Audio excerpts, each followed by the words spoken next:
10वी पास विद्यार्थ्यांना मिळणार 73,500 रुपयांची स्कॉलरशिप।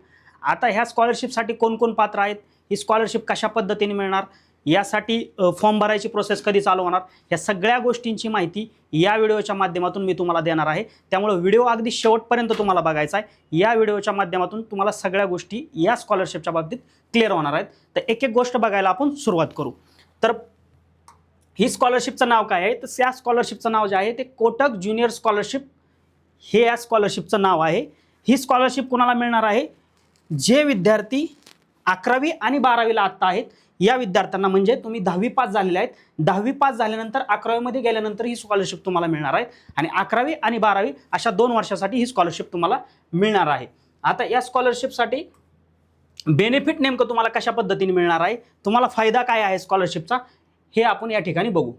तर scholarship of 3,500 per month during class 11 and class 12 totalling 73,500 for 21 months, म्हणजे तुम्हाला 3,500 रुपये एक महिन्याला, असं 11वी आणि 12वी असं 21 महिने ही स्कॉलरशिप तुम्हाला मिळणार आहे। त्या 3,500नी असे 21 महिन्याचे तुम्हाला टोटल 73,500 रुपयांची स्कॉलरशिप मिळणार आहे। या व्यतिरिक्त स्कॉलरशिपच्या व्यतिरिक्त तुम्हाला काय मिळणार आहे, तर मेंटरशिप सपोर्ट मिळणार आहे, तुम्हाला मार्गदर्शन मिळणार आहे, म्हणजे तुम्हाला to guide students through their educational journey, म्हणजे इथून पुढे तुमचा 11वी 12वी नंतर जो काही तुमचा शैक्षणिक प्रवास असणार आहे, या शैक्षणिक प्रवासामध्ये तुम्हाला मेंटरशिप म्हणजे मार्गदर्शन मिळणार आहे।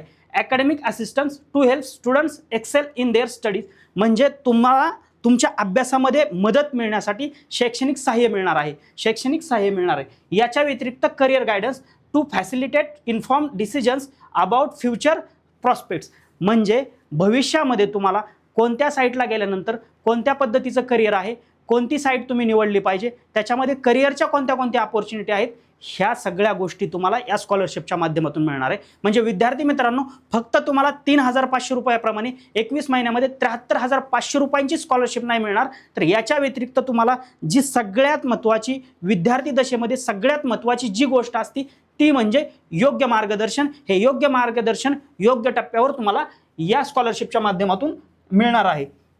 पुढे बघू आता या स्कॉलरशिपसाठी पात्रता काय आहेत, म्हणजे ह्या स्कॉलरशिपसाठी पात्र होण्यासाठी कोणत्या कोणत्या अटी घालून दिलेल्या आहेत ते आपण या ठिकाणी बघू।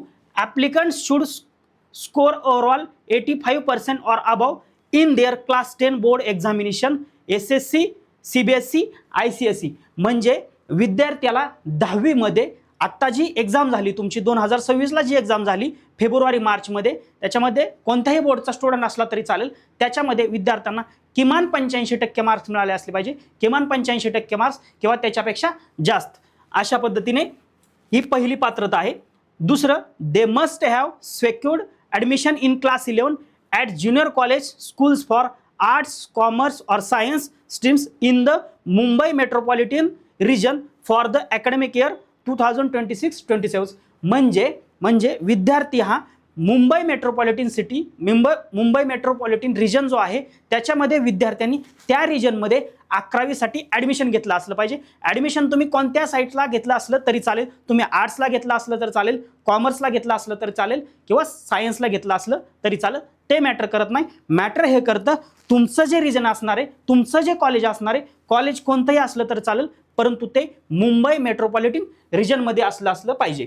ठीक आहे, त्याच्यानंतर the annual family income of applicants must be 3,20,000 or below, म्हणजे तुमच्या फॅमिलीचं जे वार्षिक उत्पन्न आहे, म्हणजे विद्यार्थ्याच्या कुटुंबाचं वार्षिक उत्पन्न हे 3,20,000 रुपये किंवा त्याच्यापेक्षा कमी असलं पाहिजे। म्हणजे एक तर 3,20,000 पेक्षा त्याच्यापेक्षा कमी, म्हणजे तुमच्या कुटुंबाचं आई आणि वडिलांचं जे वार्षिक उत्पन्न असणार आहे। म्हणजे याच्यावरून ही गोष्ट तुमच्या लक्षात येईल, ही स्कॉलरशिप कोणासाठी चालू केलेली, जे आर्थिक दुर्बल घटकातील विद्यार्थी आहेत, म्हणजे ज्यांचं वार्षिक उत्पन्न कमी आहेत, गरीब घटकामध्ये मोडतात, त्यांना शिक्षणामध्ये कोणत्याही प्रकारची अडचण येऊ नये, कोणत्या ना कोणत्या प्रकारे म्हणजे पैशाच्या माध्यमातून मार्गदर्शनच्या माध्यमातून अशा विद्यार्थ्यांना मदत झाली पाहिजे, म्हणून स्कॉलरशिप सुरू करण्यात आहे।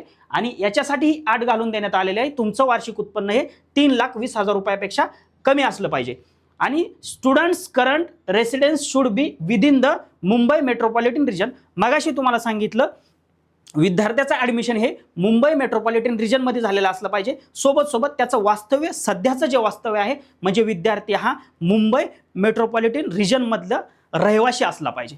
ठीक आहे, पुढं बघू आपण. डॉक्युमेंट्स रिक्वायर्ड म्हणजे विद्यार्थ्याला हा फॉर्म भरण्यासाठी कोणत्या डॉक्युमेंट्स, कोणत्या कागदपत्रांची गरज आहे. SSC, ICSE, CBSE मार्कशीट म्हणजे आत्ता तुम्ही 10वीची परीक्षा दिलेली आहे, 10वीची परीक्षा तुम्ही पास झालेला आहेत आणि त्याचं जे मार्कशीट या ठिकाणी तुम्हाला मॅन्डेटरी म्हणजे कंपल्सरी आहे. दुसरी गोष्ट म्हणजे income certificate issued by government of Maharashtra financial year 2026-27 income certificate government of महाराष्ट्राचं फायनान्शियल 2025-26 म्हणजे 2026-27 चालू वर्षाचं मार्च नंतर जर तुमच्या कुटुंबाने इन्कम सर्टिफिकेट म्हणजे उत्पन्नाचा दाखला काढलेला असेल तो, आणि जरी तुमच्याकडे ह्या वर्षी काढलेला नसेल परंतु पाठीमागील वर्षाचा तुमच्याकडे उत्पन्नाचा दाखला असेल तो सुद्धा या ठिकाणी चालतो. म्हणजे जो तुमचं फायनान्शियल इयर आहे 2025-26 किंवा 26-27 दोन्हीपैकी एका कोणत्या तरी वर्षाचा उत्पन्नाचा दाखला तुमच्याकडे असणं गरजेचं आहे, मॅन्डेटरी आहे.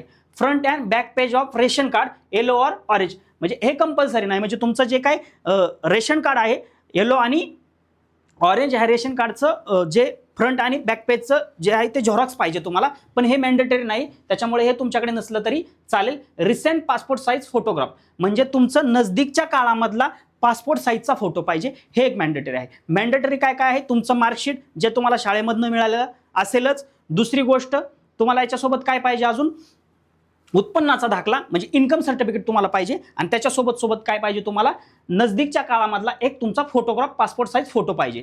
स्कूल लिव्हिंग सर्टिफिकेट नेसेसरी नाही म्हणजे मॅन्डेटरी नाही, पण तुमच्याकडे असेल स्कूल लिव्हिंग सर्टिफिकेट. याच्यासोबत the latest copy of the IT return along with the 26S if income tax is paid or an IT return is fill by any family member म्हणजे तुमचा जर IT रिटर्न भरलेला असेल तर त्याचं copy पाहिजे, पण ते कंपल्सरी नाही आहे. कंपल्सरी तुम्हाला सांगितलंय, मार्कशीट ही कंपल्सरी, उत्पन्नाचा दाखला आहे कंपल्सरी आहे आणि photograph. Death certificate in case of single parent जर समजा विद्यार्थ्याच्या पाल्यापैकी कोणी एक म्हणजे आई किंवा वडील नसेल, त्यांचं निधन झालेलं असेल, तर अशा कंडिशनला तुम्ही डेथ सर्टिफिकेट त्या ठिकाणी देणं गरजेचं आहे. कारण ॲडिशनल तुम्हाला काही भविष्यामध्ये त्यांच्यामार्फत काही बेनिफिट्स मिळू शकतात, त्यामुळे हे तुम्हाला त्या ठिकाणी कंपल्सरी नाही, मॅन्डेटरी नाही. जर एखाद्या विद्यार्थ्याकडे असेल तर तुम्ही त्या ठिकाणी जोडू शकता. याच्यासोबत स्टुडंट बँक अकाउंट और student joint account with parent bank statement और first page of bank passbook required म्हणजे हे तर गरजेचं आहे, कारण स्कॉलरशिप तुम्हाला तुमच्या बँक खात्यावर मिळणार आहे. तर त्याच्यामुळं हे तुम्हाला जे तुमचं बँकचं पासबुकचं झेरॉक्स तुमचं असेल अकाउंट तर चांगली गोष्ट आहे, नसेल तर तुमच्या पालकांसोबत जरी तुमचं बँकमध्ये अकाउंट असेल, जॉईंट अकाउंट असेल, त्याची झेरॉक्ससुद्धा चालेल, नसेल तरी तुम्ही काढून घेऊ शकता. याच्यानंतर पाहू स्टेप बाय स्टेप प्रोसेस म्हणजे जर ह्या स्कॉलरशिपसाठी तुम्हाला फॉर्म भरायचा आहे, तर प्रोसेस काय असणार आहे, तर तुम्हाला काय करायचं आहे, गुगल किंवा क्रोमवर जायचं आहे आणि त्या ठिकाणी तुम्हाला काय सर्च करायचं आहे, कोटक एज्युकेशन फाउंडेशन ह्या वेबसाईटला तुम्हाला व्हिजिट करायची. काय सर्च करायचं तुम्हाला, कोटक एज्युकेशन फाउंडेशन हे सर्च केल्यानंतर तुम्ही त्यांच्या पेजला जाता. पेजला गेल्यानंतर खाली ऑप्शन आहे, त्या ठिकाणी तुम्हाला बेनिफिट्स, त्यानंतर पात्रता काय आहेत, त्यानंतर तुम्हाला खाली एक ऑप्शन असतो हाऊ टू अप्लायवर क्लिक केल्यानंतर म्हणजे पहिल्यांदा काय करायचं आहे, तुम्हाला गुगलला जायचं आहे आणि त्या ठिकाणी काय सर्च करायचं आहे, कोटक एज्युकेशन फाउंडेशन हे सर्च केल्यानंतर खाली शेवटी त्या पेजला ऑप्शन आहे हाऊ टू अप्लायवर क्लिक केल्यानंतर तिथं तुम्हाला रजिस्टर नाव असेल, त्या रजिस्टर नाव बटनवर क्लिक करायचं आहे. रजिस्टर नाववर क्लिक केल्यानंतर तुम्हाला तिथं फॉर्म येईल, तो फॉर्म तुम्हाला व्यवस्थित स्टेप बाय स्टेप भरून घ्यायचा आहे. रजिस्ट्रेशन फॉर्म असेल तो फॉर्म भरून घ्यायचा, डॉक्युमेंट तुम्हाला अपलोड करायचे आणि त्या ठिकाणी शेवट तुम्हाला काय करायचं आहे, सबमिट करायचं आहे. अशा पद्धतीने तुम्हाला फॉर्म भरायचा असेल, तुम्ही पात्र असाल, पाठीमागे जे काय तुम्हाला पात्रतेचे मी निकष सांगितले त्या निकषानुसार तुम्ही जर ह्या स्कॉलरशिपसाठी पात्र असाल तर तुम्हाला या ठिकाणी कोटक एज्युकेशन फाउंडेशन वेबसाईटवर जाऊन तुम्हाला रजिस्टर नावावर क्लिक करून तुम्हाला फॉर्म भरून सबमिट करायचं आहे. अशा पद्धतीने तुम्हाला फॉर्म भरायचा आहे. पुढे बघू आपण इम्पॉर्टंट डेट्स म्हणजे आता तुम्हाला फॉर्म तर भरायचा आहे, तुम्ही पात्र आहे, तुमच्याकडे डॉक्युमेंट्स आहे आणि हा फॉर्म तुम्हाला भरायचा आहे. तर तारीख कोणती तुम्हाला आहे, तर रजिस्ट्रेशन इज नाव लाईव्ह म्हणजे तुम्हाला सध्या रजिस्ट्रेशनची प्रोसेस चालू आहे. आता ही रजिस्ट्रेशन हा फॉर्म भरणं तुम्हाला कुठपर्यंत जमणार आहे, तर तुम्हाला ॲप्लिकेशन डेडलाईन ही 30 जून 2026 म्हणजे या महिन्याच्या शेवटची 30 जून ही तारीख तुम्हाला शेवटची तारीख असणार आहे फॉर्म भरण्यासाठी. 30 जूनपर्यंत डॉक्युमेंट्स काय खूप मोठे सारे असे डॉक्युमेंटची लिस्ट आहे.